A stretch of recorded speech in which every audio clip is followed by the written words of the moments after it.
welcome to another transfer special with me, your host Giles from the AFTV podcast. I've got special guest Ed Barker from United Rant. Good evening, Ed. Thanks for coming along. Good evening. Good to be on. Talking about our Danny off to Arsenal. Indeed. First things first. I might as well ask you, what's your thoughts and feelings on the transfer? Well, it's mixed, really. It's pretty sad because he's a favourite, right? He's not only a thoroughly nice lad. He's grown up through the academy. He's a local player. All of that kind of mixes into an emotional feeling that it's sad that he's gone. He's a very talented player, although in truth I think United have bought an upgrade. Obviously, you don't spend 50-odd million pounds on a player without it being an upgrade, I suppose, in Radamel Falcao, but he's a really good player, Danny. The thing I think that gets a lot of people is that it says a lot about United, really, and where the club has got to, that superstars who are world recognised are kind of important to the club, because the club's become this marketing platform and is taking advantage of sort of the global market for sports sponsorship, and players like Falcao are probably more important in that than Danny Welbeck. The fan reaction has been, from what I can tell, has been kind of mixed, hasn't it? It's been a sort of a mixed reaction from United fans. Some of them saying that, they're sad to see him go. Others are saying, well, he wasn't that good. I suppose it depends on, I don't know what you think, but maybe, does it depend on where you see how he was deployed? It seemed like Ferguson really liked him. So he was always a big favourite of Ferguson, but partly, of course, because he'd been at the club for so long. Mixed reaction from United fans. A lot of people don't think he's good enough. Sometimes I think, and maybe this is just my opinion, not shared by everyone. I think sometimes this is the kind of football manager generation who think you press a button and buy a player and just replace someone. And maybe that's true now. Now Woodward has found a pot of cash that had been hiding in the cupboard somewhere for all these years. So, and it's not really like that, football. So, Welbeck has his weaknesses. He played a lot of time out of position at United. He's a very honest player. In the parlance, he'll play on the left wing or the right wing or in a deeper role, to do a job, tactically speaking, at any point, and he won't fuss about it. Remember that game where United drew in the Bernabeu sort of 18 months ago, and Welbeck scored. But that night, Rooney was dropped and Welbeck played. He played because Ferguson wanted to deploy a man on Xabi Alonso, and tactically, Welbeck's a very intelligent player, so he did that job. But it's affected his stats over the years. If you look at the numbers, he scored nearly 30 goals in 150 appearances for United, one in 5 games. It doesn't sound very good, but he's a better player than that. He was your third top scorer, all things being told, last season. He's actually got a decent conversion rate. So the thing is, he had he scored 6 goals in 6 games over Christmas when he got a go up front. But as soon as Rooney and Van Persie were back, he got dropped again by Moyes, and it felt very unfair, actually. He was the man in form. But as soon as the big names came back, he was dropped. I think he will score plenty of goals if he gets games in a central position. I'm not sure that's absolutely guaranteed at Arsenal, but he's going to get some games, I suppose, with Giroud out. But playing there, he's going to score goals. I don't think he's ever going to be a 35-goal season man. That's not the kind of player he is, but he's a very sound technical player. He's a good link man. He'll bring other players into the game. He's very intelligent tactically. I think he's a better player than many critics of him will make out. It's been a mixed reaction from Arsenal fans also. I'm going to hold my hands up. My hashtag on Twitter before he came was anyone but Welbeck. That's mainly because I never really actually studied the way he played. All I used to see was, 5, 6, 7 times out of 10 he wouldn't hit the target or whatever. But, football change very quickly. You get a player, you put your backing, you put your support behind him. You back your player to the hill, and I've been watching videos and reading up more about him, and he's as honest as the day is long. He's very quick, pacey, as you say. He's an intelligent player. He'll do a job for the squad or for the team. I'm looking at the article by one of your guys on your website, and very, very technical, very scientific sort of breakdown of what I suppose how you'd get the best out of someone like Danny Welbeck, and the basic synopsis, I suppose, the basic conclusion is more chances on goal, more goals. That's one of the basic conclusions of Jay's piece. Create more chances, score more goals. Obvious, I suppose.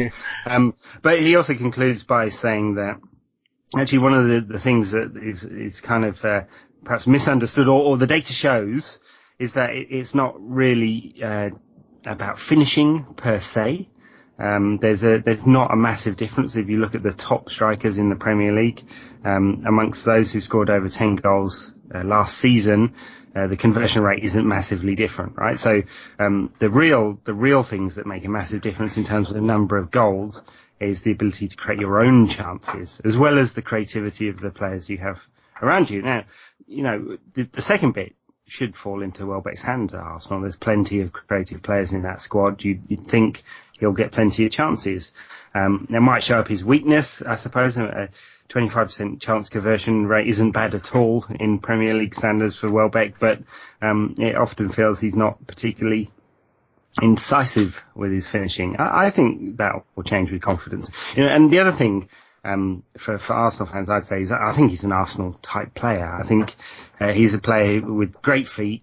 You might not think it because he's an athletic player as well, but in and around the box, playing those quick 1-2s with other players, he's very, very talented at that. I think some Arsenal fans will be surprised about just how good he is in tight situations like that, and I think he'll fit into that side very well.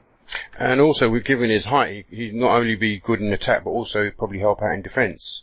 Would you say? I mean, with his height and his heading ability, you'd expect to be an all-rounder. Yeah, I think it's a sound addition to Arsenal's squad. I mean, the fee feels about right, given his record and the English premium and his age, and that he's come through the academy at United. I mean, United spent the same amount on an Argentinian defender who's just come out of the Portuguese league. So, it's crazy money these days for transfers, isn't it? So it feels about right, I suppose. Yeah. I mean, look, there's every chance that United will regret this down the line, I think, because there may be three big name strikers at United, but one of them just come out of 6 months of after a severe knee injury in Falcao, and then Van Persie and Rooney don't have a good injury record in recency. And Rooney's playing like a dog, to be honest, and has been for the past 3 seasons now. So it leaves United a little bit short. Now, there's been speculation amongst the Arsenal fans that, or maybe you could clear this up.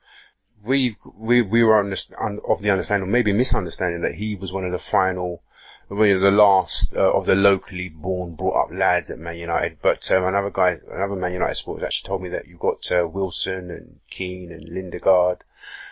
Yeah, there's a few. I mean, I'm not sure that they're all guaranteed games, and Wilson will probably. James Wilson, or James Wilson, as we like to call him these days, will probably get a few games this season. There's not a lot of football at United this season. I mean, out of the Capital One Cup, no European football, so there actually isn't a lot of games for him to play. He's lightning quick and very sound technically, great eye for goal. He played in the under-18s and the under-21s last season, scored a hatful of goals, and then scored a couple towards the end of last season. He'll get a few games, not many. I think of the rest, Blackett's the closest to the squad. He's played the first few games of this season. Very talented, sort of left back, stroke left central defender.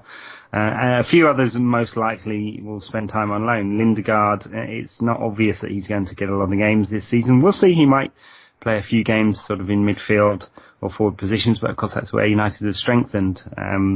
So he might not get too many games. There's a few players. I wouldn't say it's class of 92 standard coming through though. Right. I mean, There's also some sort of conjecture as to whether Wilson was ahead of Welbeck in the standings, and that sort of led to Danny Welbeck making up his mind to leave for Arsenal. Is there any truth behind that? I'm not sure that that's clear, really. I think it's more a case of Van Gaal's been pretty straight up with this. He said he told the players his thinking about their role in the side. I think the message to Welbeck would have been that you're behind Rooney and Van Persie and now Falcao in the pecking order.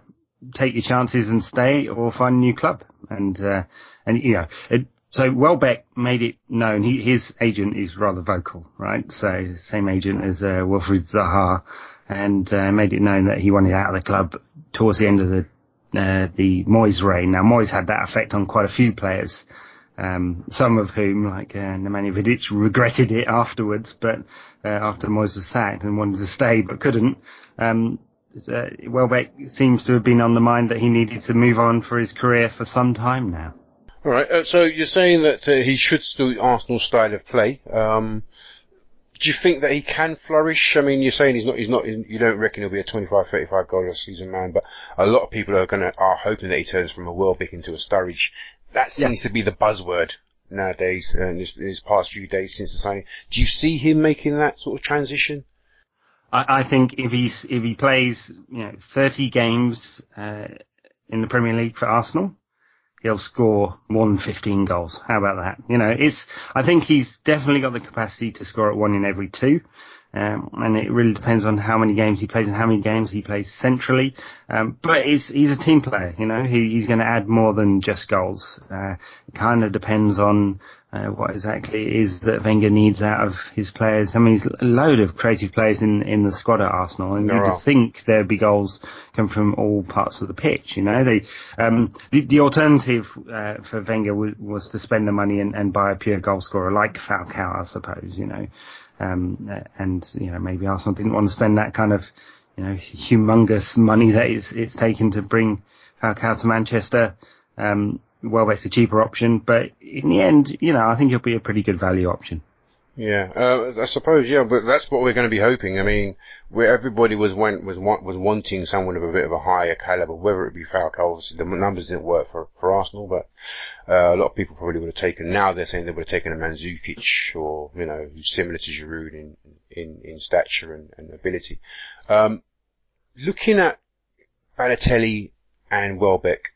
Welbeck seems to be very much a team player. He's a very nice lad, honest as the day is long. Doesn't seem to cause you any trouble. Whereas Balotelli's a bit of a hothead and whatnot. Would you say that they both went for around the same figure, didn't they? Both went for around 15 or 16 million. Who would you say has probably got the better deal? I mean, putting your Liverpool rivalry aside, being completely impartial. I mean, look, so you just look at the numbers, it looks like Balotelli will score around 20 goals a season, right? He's pretty close to that mark. Some Arsenal fans are saying that he's never scored more than 14 at AC Milan last season was the most he's ever got. Yeah. In the league. Yeah. So, it's he scores about 1 in every 2.75 or something around that mark, so which is, not right up there with the very best, but not bad either. He's a very, very talented player, Balotelli. I mean, and putting aside the kind of setting off fireworks in his house and getting no end of headlines and bad headlines at that, he's a talented player that ought to work in that side. I guess the ends will justify the Liverpool spending the money. If he scores lots of goals and gets into the Champions League next season, they've got to replace 31 goals, remember, so which is an awful lot. Then it'll be well worth it. And at 16 million, with the amount of money flowing in football at the moment, it's probably worth the punt. Welbeck's much, much less of a risk, but different type of player. His history tells you that he'll probably score less goals. I'm not sure that'll be the case if he plays through the middle, and I guess we'll see whether he does get a full run at playing through the middle this season or not. Indeed. All right. Well, Ed, I want to thank you for coming on and giving us your time. I'm sure, hopefully we'll have you on later on in the season when our sides meet in the league and whatnot. Yeah, pleasure. I'm happy to do it. Good luck with Welbeck. Danny, we all said that Danny is that guy, or that guy. What do you say? It's become a catchphrase, and I don't think Arsenal fans are allowed to use that one. We're it's close to our hearts. They started using it already. They've started using it. They have. That is that guy, or that, I don't know what the kids say, but it's something along those lines. They've obviously grabbed it from you guys, and it's beginning to trend. So unfortunately, I'm sorry to tell you, but you'll Well, I think he goes with good wishes because he's a fan's favourite, and although he effectively sought to leave, he didn't make a big fuss about it, and the United has changed somewhat, and I think that's sad in many ways. I'm sure Falcao will do very well, and everyone will forget about it in a while, but I think he'll do well for Arsenal anyway. I think it's been a good deal for all parties, really, isn't it? As you said earlier. So, in terms of financially, anyway, it's it should be a win-win. Of course, if Welbeck scores the goal that for Arsenal that beats United, that knocks United out of the Champions League places, then people might recalculate that one. We shall see. All right, Ed. Thanks for coming on, mate. Many thanks.